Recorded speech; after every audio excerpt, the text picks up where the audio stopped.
ఉప ఎన్నికల ఫలితంపై వివిధ సంస్థలు నిర్వహించినటువంటి ఎగ్జిట్ పోల్స్ భిన్నమైన ఫలితాలను ఇస్తున్నాయి. అయితే ఊరు పేరు లేని సంస్థలు ఎవరిపై అభిమానం ఉంటే వారికి విజయాన్ని కట్టబెడుతున్నాయి. అయితే అంతో ఇంతో నమ్మదగినటువంటి సంస్థ మిషన్ చాణక్య ఎగ్జిట్ పోల్ ఫలితాల్లో బీజేపీకి విజయం దక్కింది.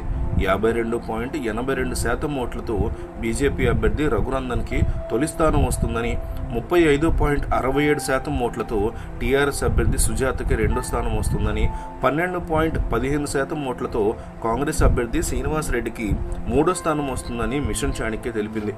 ఆరా అనేటువంటి సంస్థ చేసిన ఎగ్జిట్ పోల్లో 48.72% ఓట్లతో టీఆర్ఎస్ అభ్యర్థి సుజాతకి తొలి స్థానం వస్తుందని తేల్చారు. పోటాపోటీ హోరాహోరీగా జరిగిందని, 44.64% ఓట్లతో బీజేపీ అభ్యర్థి రఘునందన్కి రెండో స్థానం వస్తుందని తెలిపారు. ఓవరాల్గా చూస్తే దుబ్బాకలో టీఆర్ఎస్కి ఎదురుగాలి వీచిందని, బీజేపీకి మంచి రోజులు వచ్చాయన్న విషయం మాత్రం క్లారిటీగా ఉంది. హరీష్ రావు ప్రచారం చేసినట్టుగా 1,00,000 మెజారిటీ కాదు కదా, 1,00,000 ఓట్లు రావడం కూడా కష్టమేనని తాజా పరిణామాలు చెప్తున్నాయి. బీజేపీ జపం చేసినటువంటి టీఆర్ఎస్ ఆ పార్టీకి అనుకోకుండా మేలు చేసిందనే అభిప్రాయం ఏర్పడుతుంది.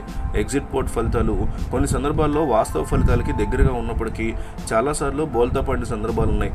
దేశంలో ఇతర చోట్ల జరిగిన ఎన్నికలతో పాటుగా ఉప ఎన్నిక కౌంటింగ్ కూడా 10వ తేదీన జరగబోతోంది.